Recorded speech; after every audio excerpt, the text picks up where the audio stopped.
everyone, how's it going? Glenn here from fakeshemp.net and Good Movie Monday. Thanks for pressing play on this video and joining us for another entry into our summer series of videos. These things are winding down because the show Good Movie Monday will be back on March the 1st. Still a few more of these to go though. So keep watching this one. You've pressed play because I'm talking to the legendary Rolf de Heer, the iconic Australian director who made films like The Tracker and 10 Canoes and Charlie's Country and so many, Alexandra's Project and two in particular that you're here for and the reason I spoke to Rolf.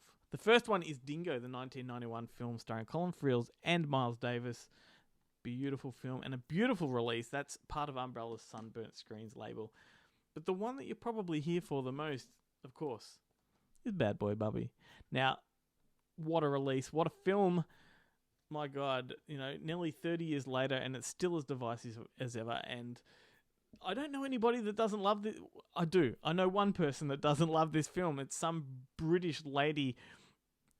Watch the video and you'll find out all about that. Anyway, I'm not going to talk much longer. Let's play it. This is my conversation with Rolf de Heer. I'll be back at the other end to wrap things up and tell you a little bit more.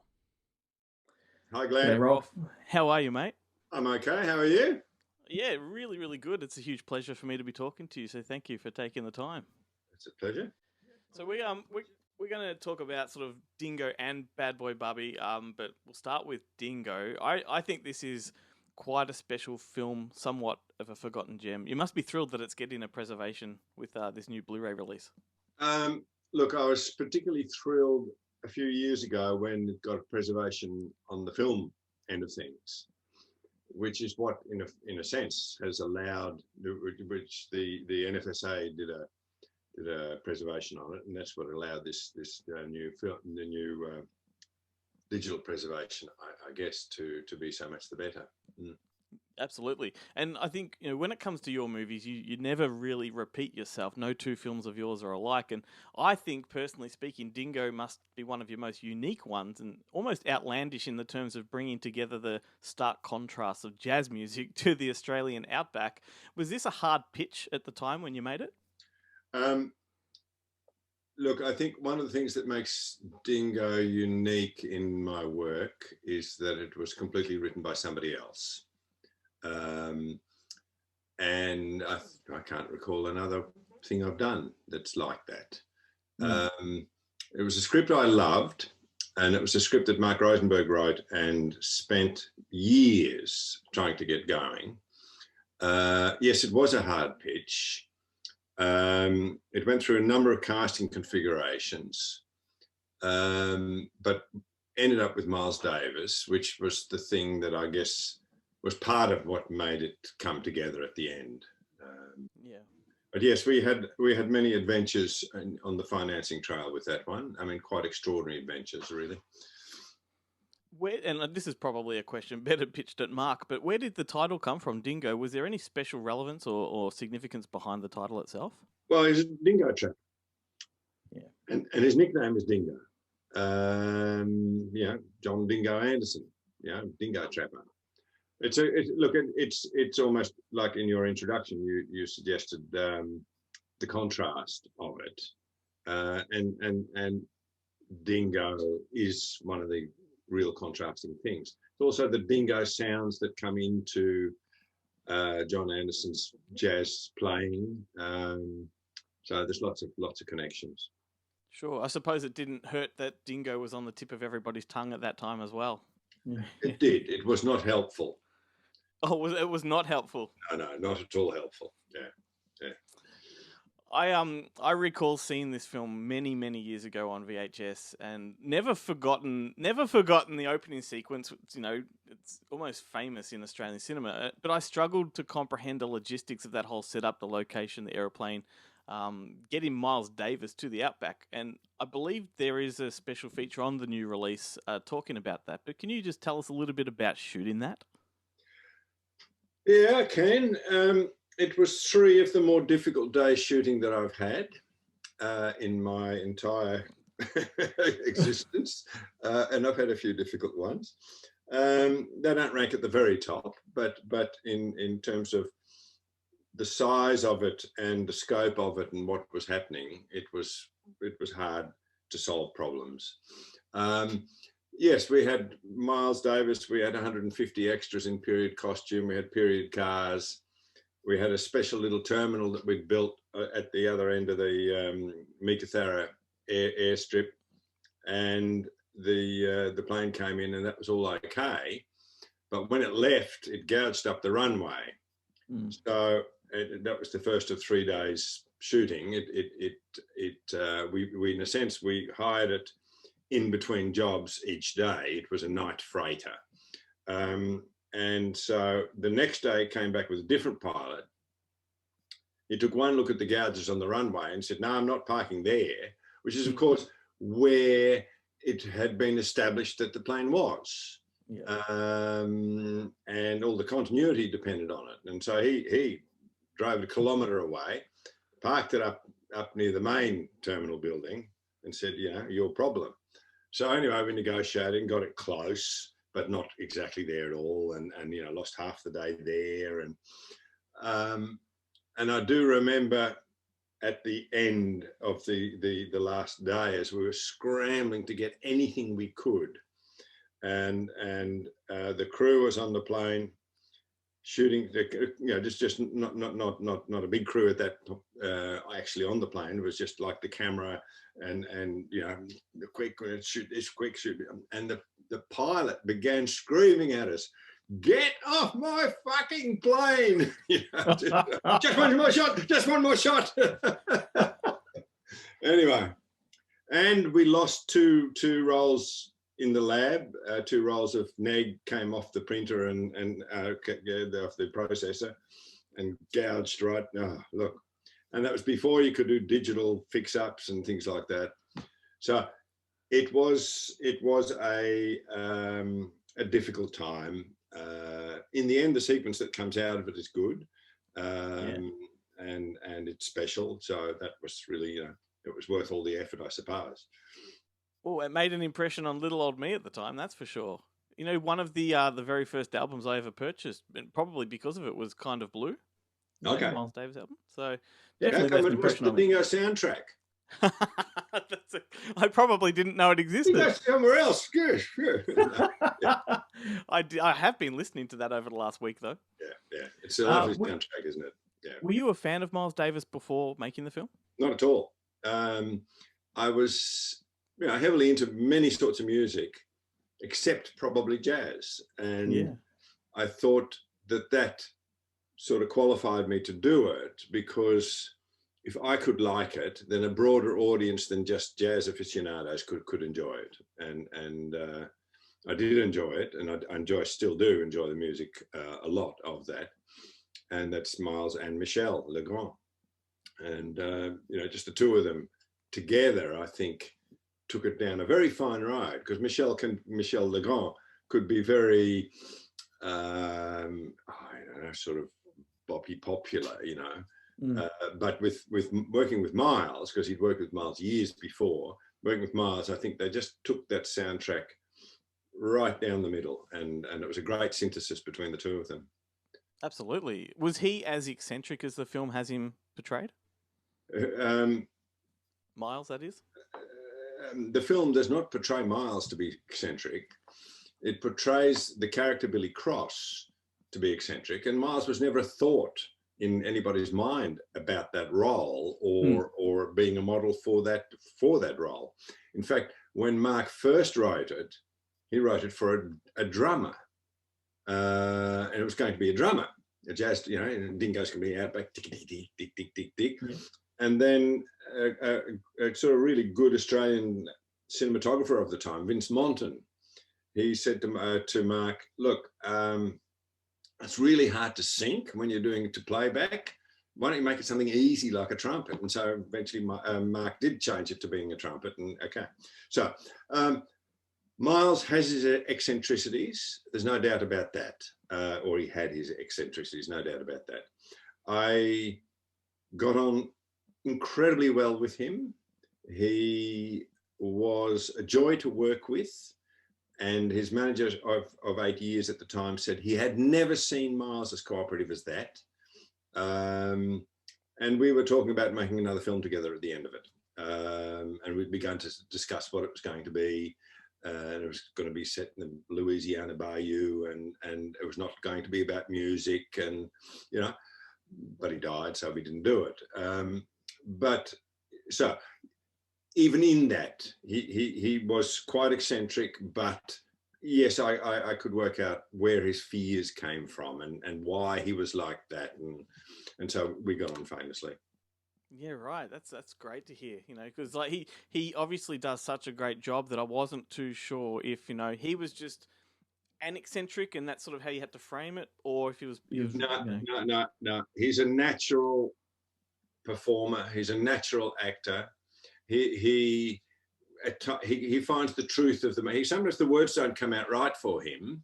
Now it's quite interesting because years later I worked with David Gulpilil, and David has some of the same eccentricities, but the same absolute astonishing camera presence and natural ability. David's better than Miles by far, but I recognised both of them as being, like, David is a dancer and he's a painter and he's all those things, and in both of them I recognised this sort of genius to perform.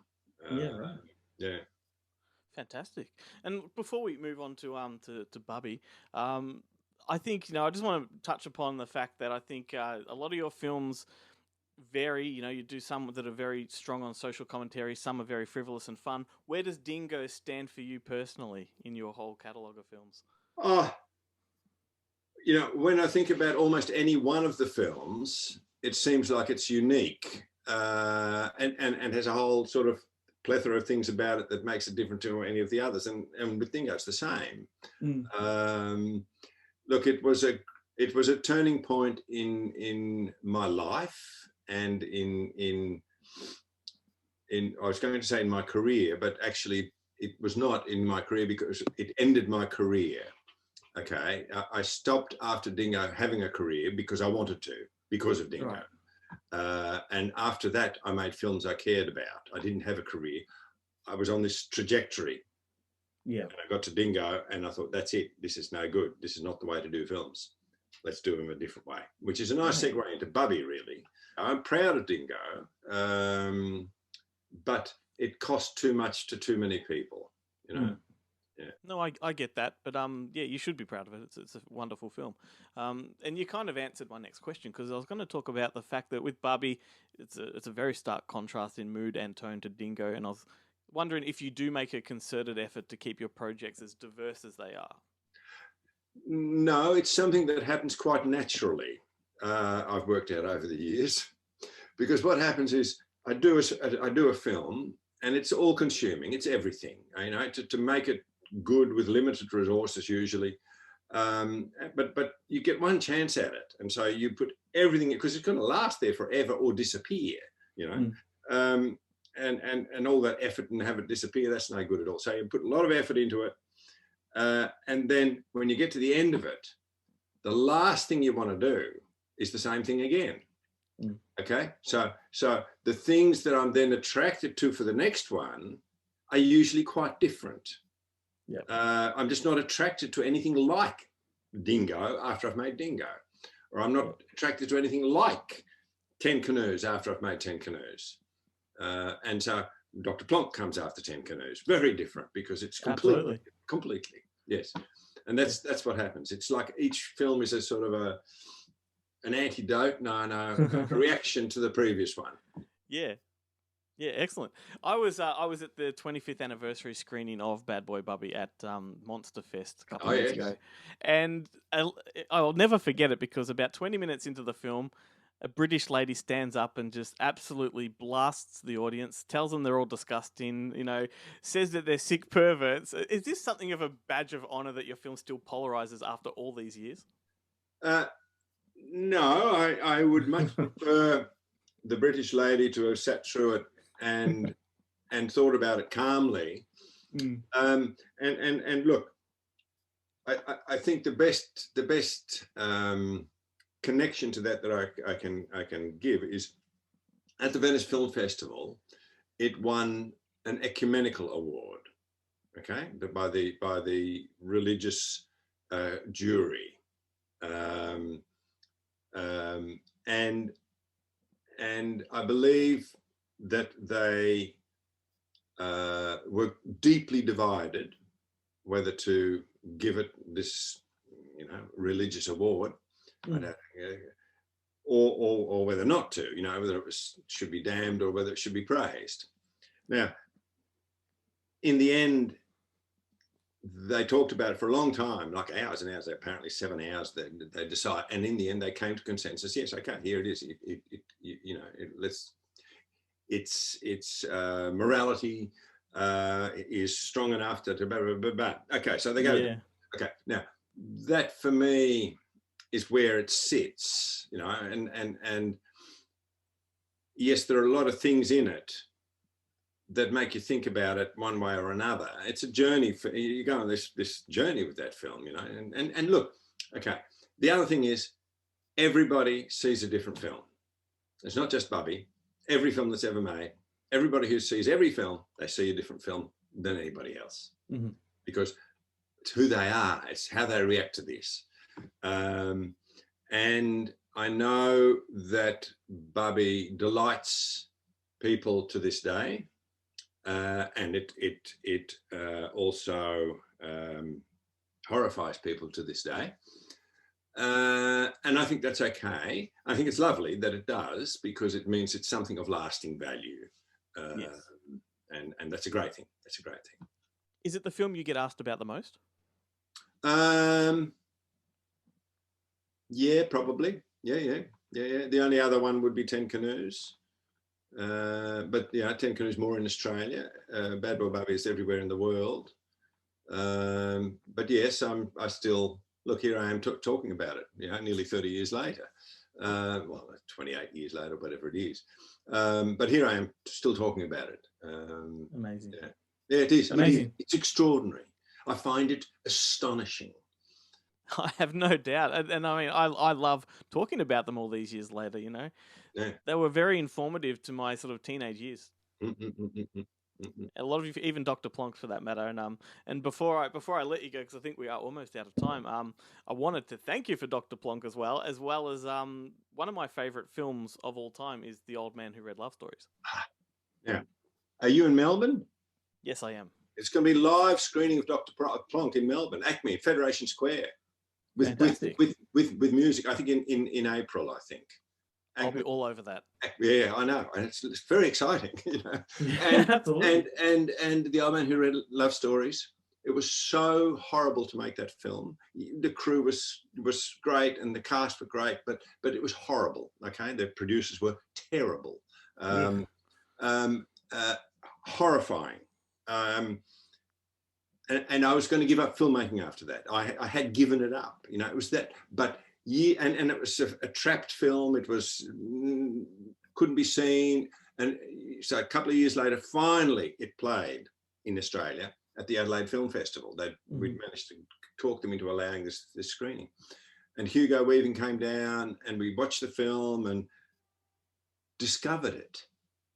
For the first time, I went, and I love the film. I do too, and I feel that way when I watch it. Yeah, so do I.